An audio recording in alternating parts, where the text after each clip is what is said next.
Assalamu alaikum. My name is Hannah and this is Pepper and Pine. Welcome to day 20 of Quran journaling. Today I am covering ayah number 29, which once you read it, you might find it as terrifying as I did. And we're going to be just about done with this first section of the story of the people of the cave before moving on to the next story. So this will complete one series in this 4-part series. I have my Ibn Kathir tafsir. It's been really wonderful having a paper copy of the tafsir. I also have my word-for-word Quran. This Quran has the English translation that's very thorough that I'm using for my Quran journal, as well as the word-for-word translation. One of the best resources I've had for this series is my Quran notebook. It has blank pages for you to write your notes and reflections in your tafsir. I've even included some extra sheets of paper because I end up writing quite a bit once I start writing. And it has the Quran on one side as well as the translation on the side with the blank pages. I have had to add some additional pages in that I just tape in. I don't need them for today's entry, but it's really easy just to tape in an extra sheet of paper so that you can have as much space as you need to do your reflections and your tafsir. Now, when I previously did the session on ayah number 27 and 28, I ended up adding ayah number 28 a little bit as an afterthought. I thought I was just going to add one ayah, and I wrote it in Arabic. I wrote the translation, and then my reflections were contained in just a couple of sentences, and it left me with some space to write out ayah number 28. But I did not write my reflections in my Quran notebook, even though I had written them in my tafsir book and I had written them in my Quran journal. I did want to write them here as well before moving on to ayah number 29. So today I'm only going to cover ayah 29, and ayah 29 is a bit terrifying, and it reads, the translation, "And say, the truth is from your Lord, then whosoever wills, let him believe. And whosoever wills, let him disbelieve. Verily we have prepared for the dhalimun, polytheists and wrongdoers, etc., a fire whose walls will be surrounding them, disbelievers in the oneness of Allah. And if they ask for help, relief, water, etc., they will be granted water like boiling oil that will scald their faces, terrible the drink, and an evil murtafaqa, dwelling, resting place, etc."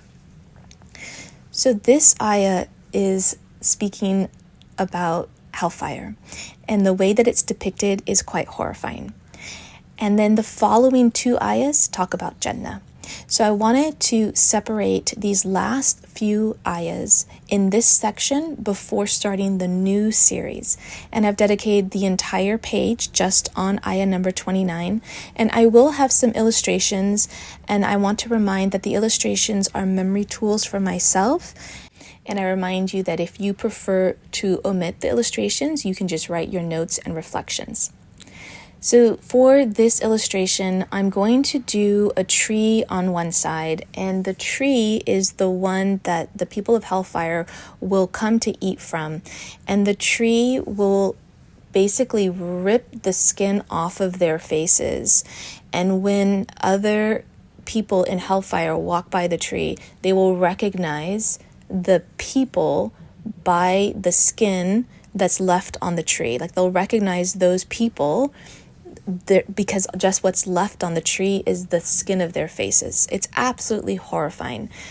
And I wrote also 3 just sort of shadow figures, because the people of hellfire are going to be companions for themselves, for each other, just as the people of Jannah are companions for each other as well. And then in the lower left-hand corner, I drew a cauldron with some fire underneath and some pieces or logs of wood, and then just a tremendous smoke coming up from it, just to depict just a very hot fire, which when it's done, it doesn't look like this scalding fire that I really wanted it to be.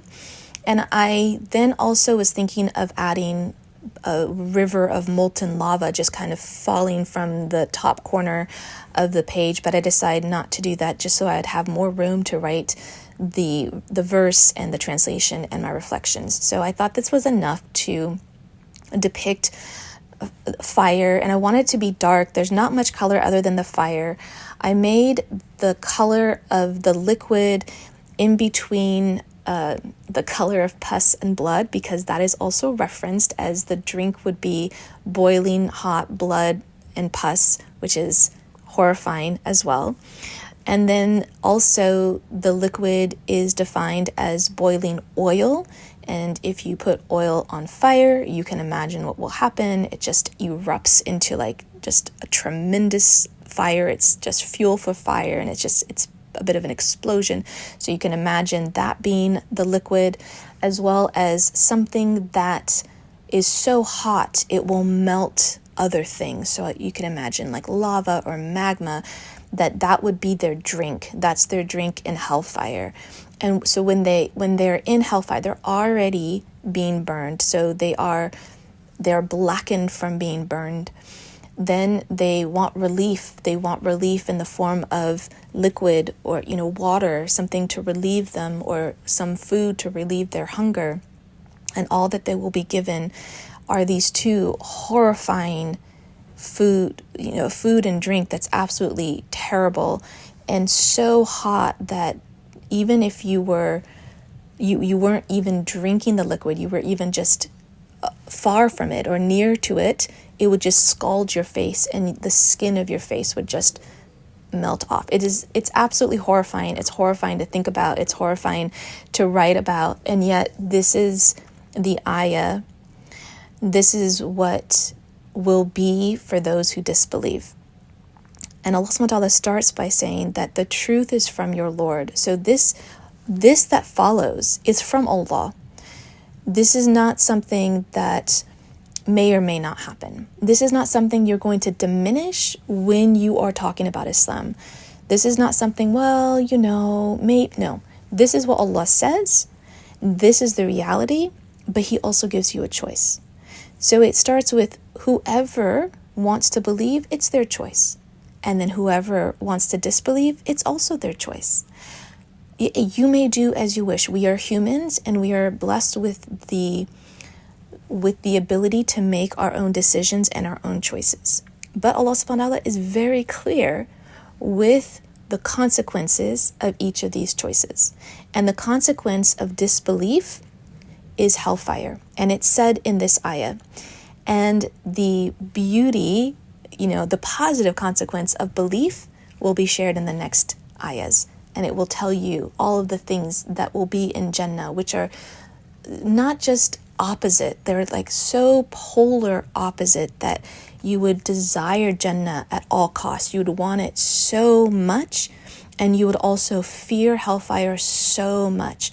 So there's no middle ground. There's either hellfire or there's paradise, there's Jannah. And the way that hellfire is depicted, you would run from it so much. But the way that Jannah is depicted, you would want it, you would desire it, you would run towards it so much. So for the Quran, I wrote it at the very top, and I wrote the word for word beneath it. Then I wrote the translation, and I made a huge error in writing the translation, and I miswrote a word. Just to clarify, because the correction is off screen, but where it says, and say, the truth is from your Lord, then whosoever wills, let him believe, and whosoever wills, let him disbelieve.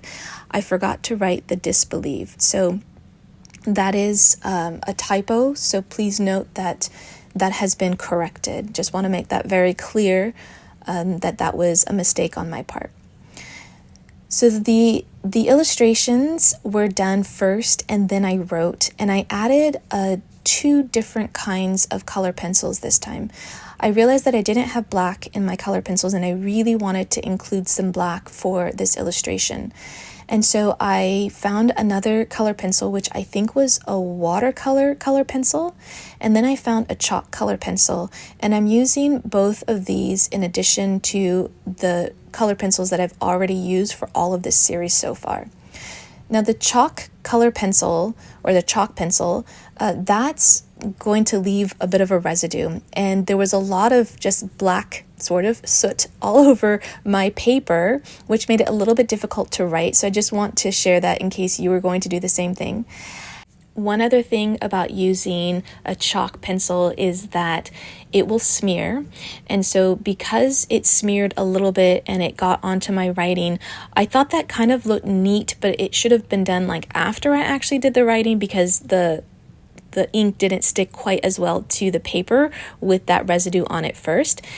And then I added more chalk to really bring out the blackness and the darkness of the tree and the fire.